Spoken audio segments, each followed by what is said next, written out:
Hi, and welcome back to Sidekick Saga. Today, a man buries his father and finds a secret that had been buried far longer. Here we go.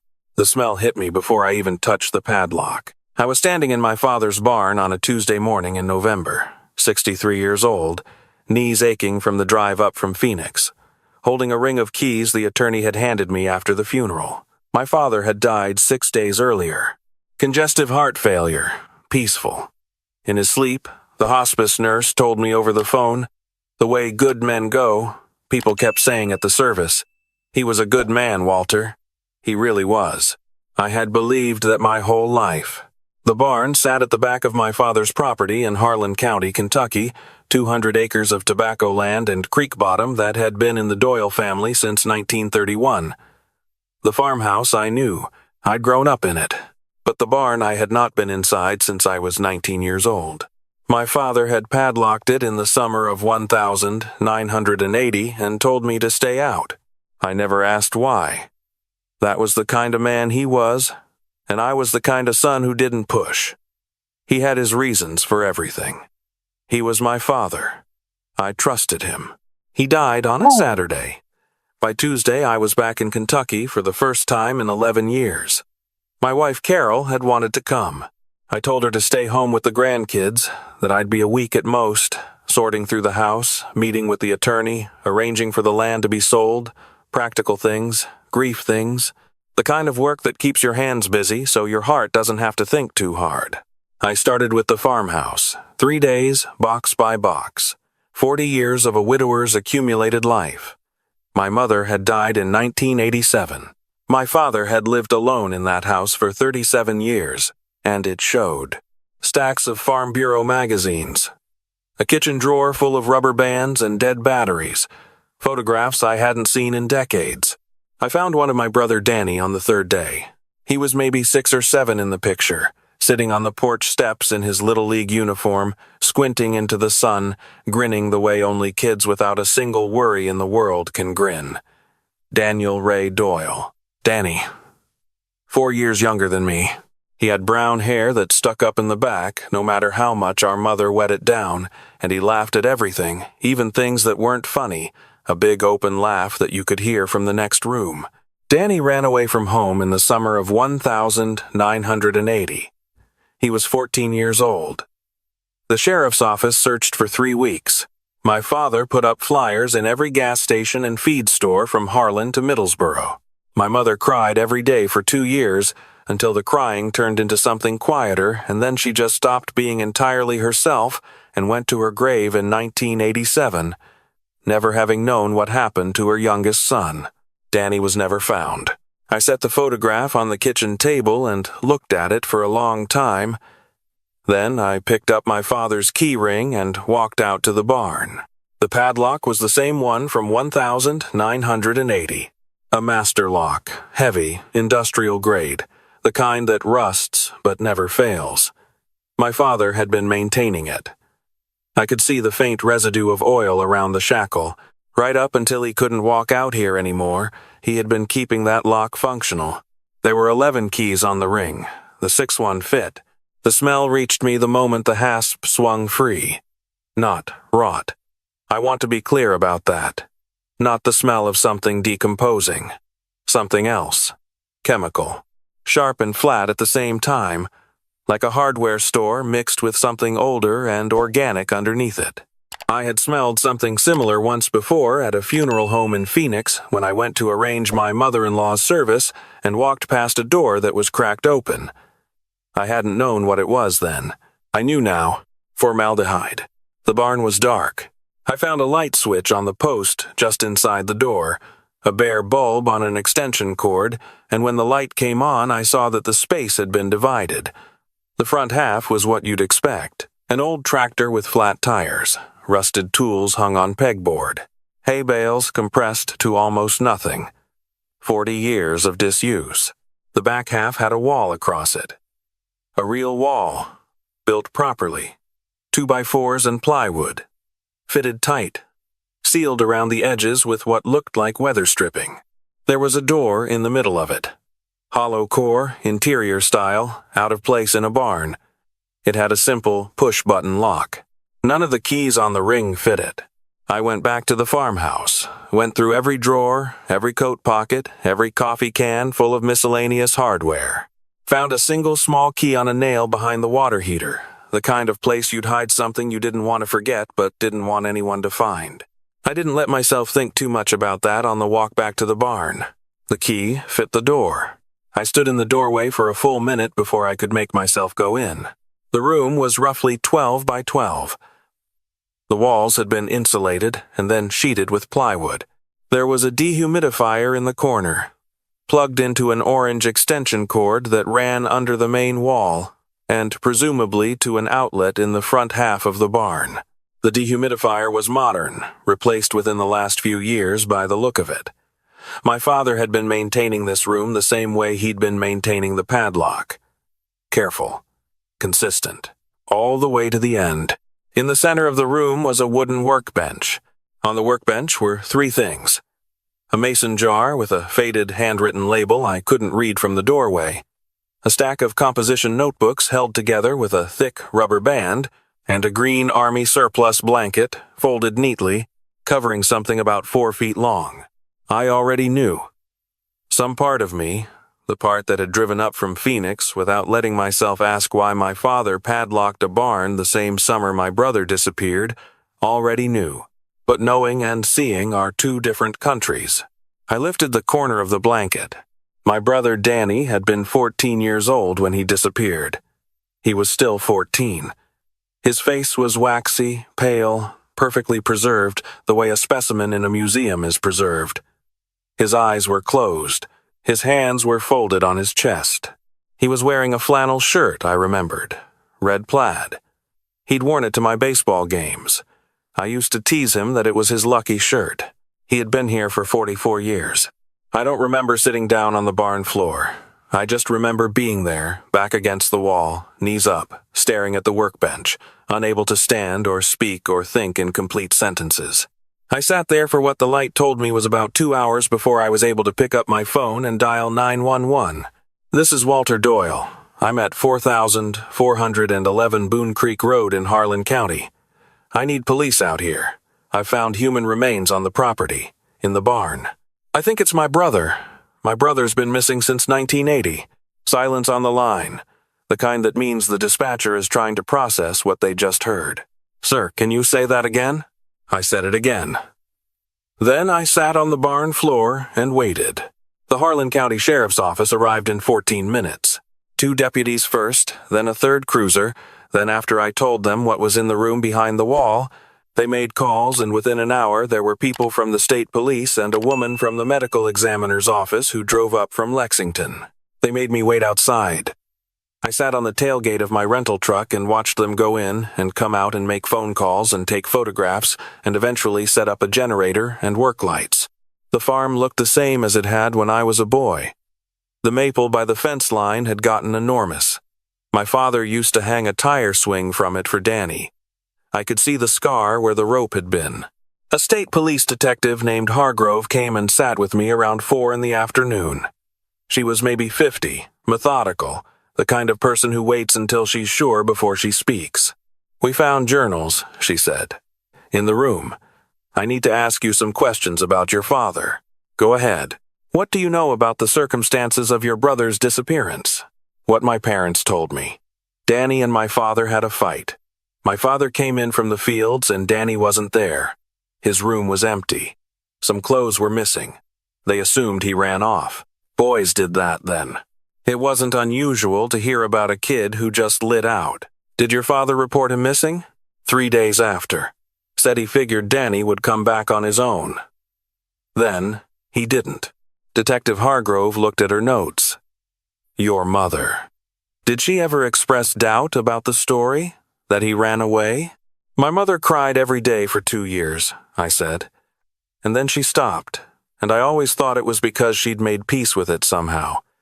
Now I think she made a different kind of peace. The kind where you decide you can't know and it's better not to try. The journals were the worst part.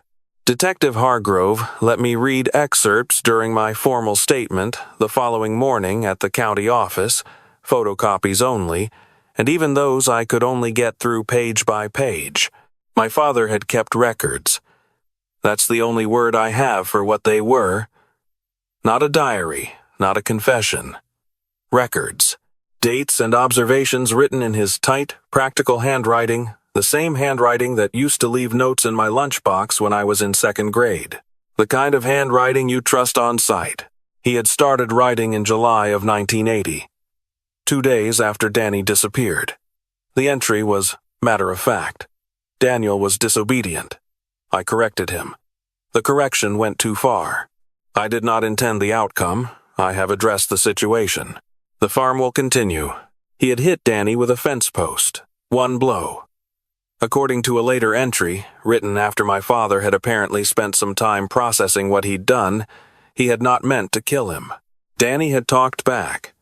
Danny had been talking back all summer, challenging him, the way 14-year-old boys do when they're starting to understand that their fathers are just men. My father had not been able to tolerate that. He used the formaldehyde and other chemicals from a taxidermy supply catalog. He'd always done his own deer mounting. He knew what he was doing. He built the room in the barn over 2 weeks, told anyone who asked that he was putting in a workshop, and then he locked it, and he maintained it for 44 years, and he went to church every Sunday, and he helped his neighbors, and he raised money for the volunteer fire department, and everyone in Harlan County thought he was a good man.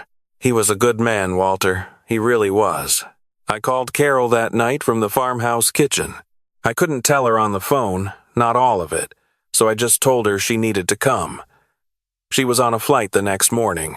She held me in the kitchen and didn't say anything for a long time, and that was the exact right thing to do. The medical examiner confirmed Danny's identity through dental records.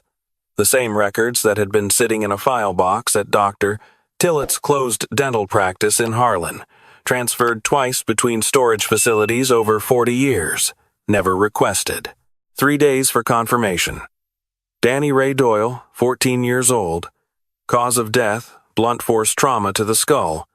Date of death, estimated the 17th of July, 1980. The same day, my father had padlocked the barn. Here is the part that took me the longest to understand.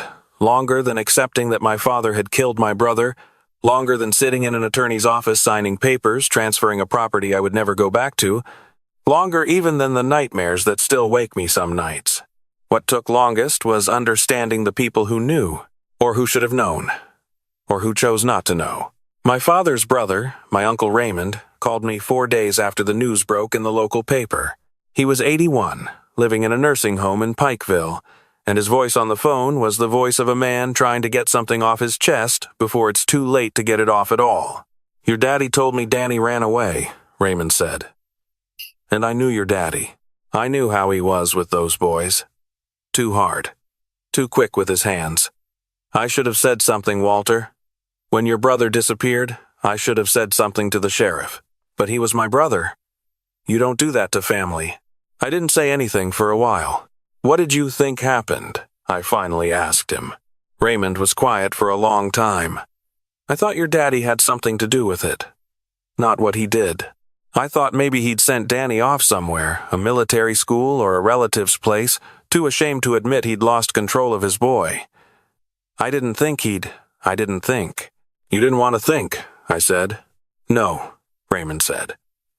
My father's next-door neighbor, a woman named Patsy Combs who had lived on the adjacent property for 50 years, told the police that she had heard screaming from the Doyle farm on the afternoon of July 17, Iten Jobai Bosher. She had told herself it was boys being boys. She had walked back inside her house and turned the television up. 44 years. My brother had been 40 feet from the back fence of the Combs property for 44 years. There is a particular kind of grief that has no name I know of, the grief that comes when you realize the person you loved most and trusted without reservation was capable of something that rewrites every memory you have of them. I grieve my father. I still do. I hate myself for it sometimes, because he doesn't deserve my grief and Danny does. But my father was also the man who taught me to tie a bowline knot and drive a straight fence post and shake hands firmly and look people in the eye. He was the man who sat with me when I had pneumonia at age 8 and read Tom Sawyer out loud until I fell asleep.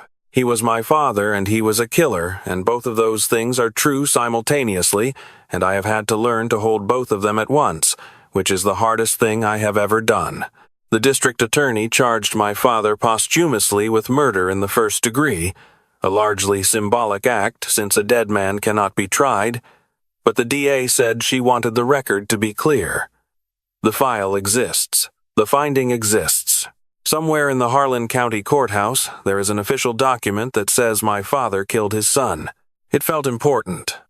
I can't explain exactly why, but it felt important. What I did not expect was what the journals revealed about my mother.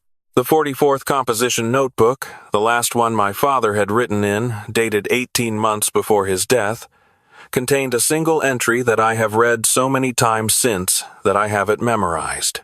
Your mother knew. She figured it out in 1989, 2 years after she passed. She never said a word to me. I believe she made her peace with God and decided that was enough. I don't know if she was right. I don't know what right means anymore.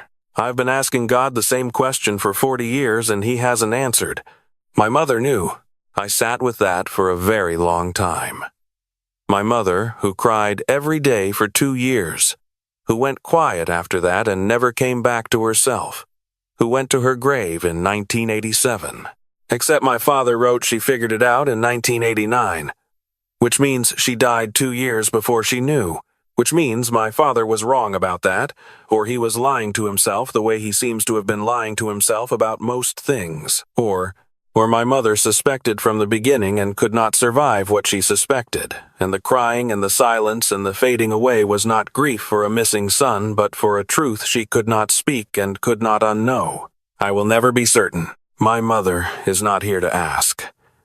That uncertainty is its own kind of weight, and I have learned to carry it.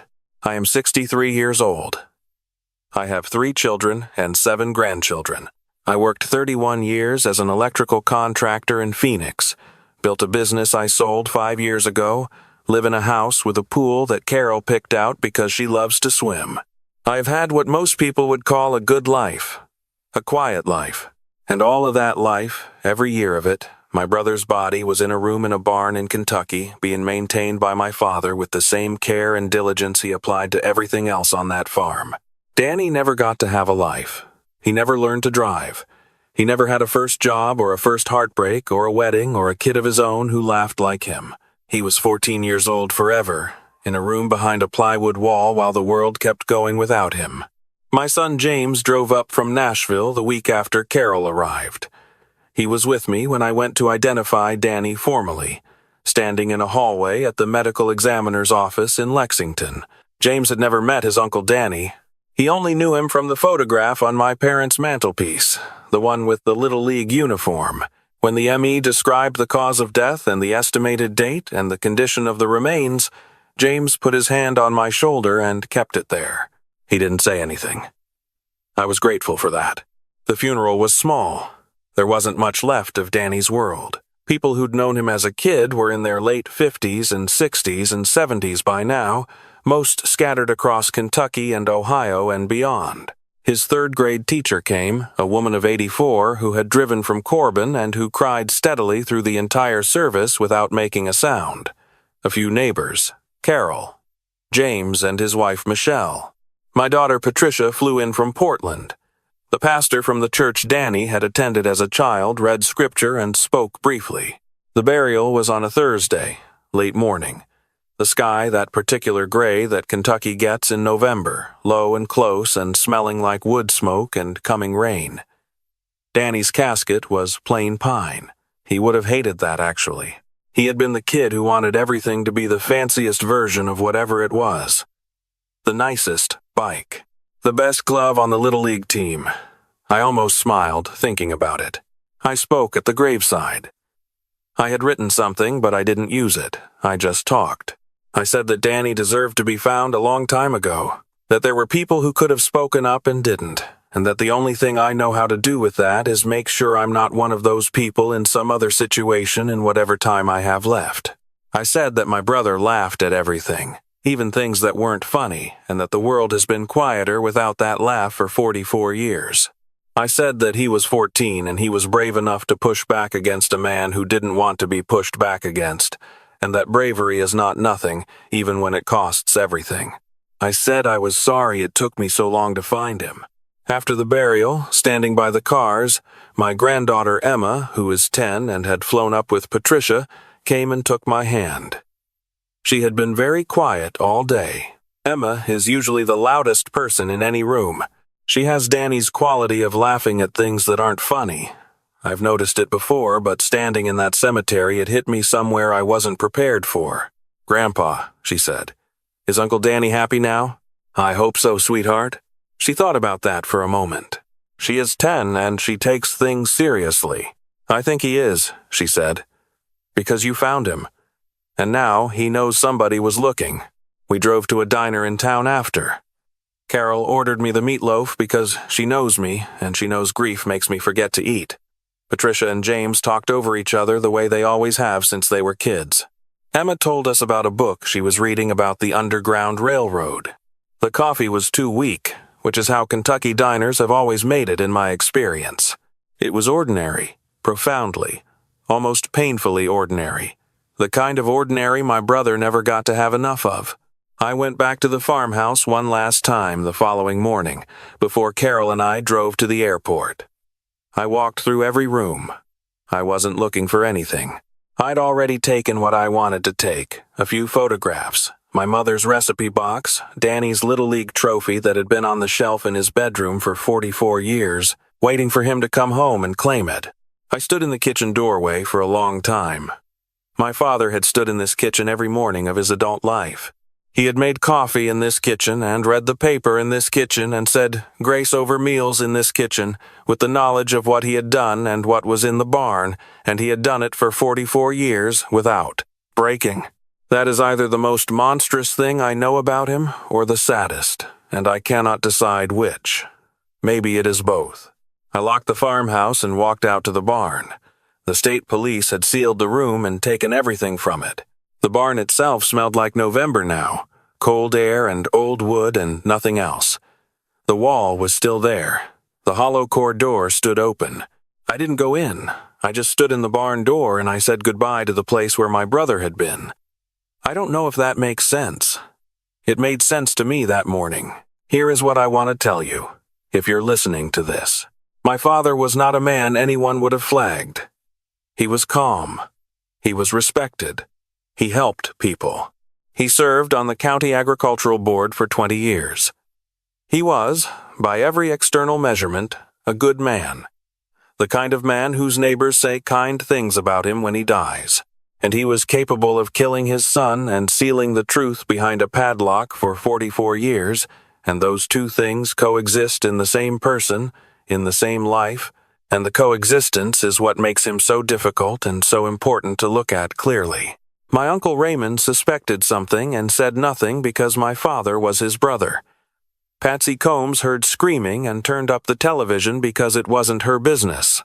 Dozens of people over 4 decades saw a grieving father and never looked past the grief to ask what might be underneath it. I am not accusing any of them of murder. I am saying that silence has a cost. That the decision not to ask a question, not to make a call, not to get involved in something that feels like family business, that decision has a cost that is paid by someone else. Usually by someone smaller and younger, and with less power to protect themselves. Danny could not protect himself. He was 14, and his father was the most powerful person in his world, and when he stood up and said what he thought, it killed him. That is not his fault. He did the right thing. He just ran out of luck. I have 7 grandchildren. Emma, with her serious eyes and her loud laugh. My grandson Cooper, who is 8 and already an expert on every dinosaur that ever lived. Lily, who is 4 and who runs everywhere she goes, never walks, only runs. Marcus, Jade, Owen, and B. I watched them the way I did not know to watch people before November of this year. I listen to them. When something bothers them, I ask questions, and I keep asking even when they seem reluctant because children are reluctant about the things that matter most, the things that feel too big, or too strange, or too scary to put into words, I ask anyway. I sit with the discomfort of asking because the discomfort of not asking is something I now understand in a way I wish I didn't. If a child in your life is quieter than usual, ask why. If they flinch at a name, at a voice, at the mention of going somewhere, ask why. If they have nightmares and can't tell you what about, sit with them in the dark and tell them they can take their time. Children do not always know how to name what's wrong. They know something is wrong. The naming is what they need help with. Be the person who asks. Be the person who listens when the answer comes. Be the person who makes the call even when it feels intrusive, even when it feels like you might be wrong, even when it means looking hard at someone you love and seeing something you'd rather not see. I found my brother because I inherited a key ring from a man who is gone now and cannot answer for what he did. I found him 44 years late. Don't let it be 44 years. Danny's trophy is on the shelf in my office now. It's a small plastic figure on a fake marble base, the kind every kid in Little League got in the mid-70s whether their team won or not. It says Daniel Doyle, Harlan County Little League, 1978. He was 12 in 1978. He would have been 58 this past June. I talk to it sometimes, which Carol pretends not to notice. I tell Danny about the grandkids, about the pool, about how Emma laughs at things that aren't funny and how it sounds like something I used to know when I was young. You're not forgotten, I tell him. You've never been forgotten. I found him. Late, too late, but I found him. And I'm going to spend whatever time I have left making sure the people I love know that someone is always looking, that no one goes into a dark place alone, that if you make a sound, I will hear it. That's the only promise I know how to keep now, but I'm going to keep it. Thanks for listening to this one. It wasn't easy to tell. Share it with someone who works with kids, someone who might need a reason to ask the question they've been putting off. You might be the only person in a position to ask it. Don't wait.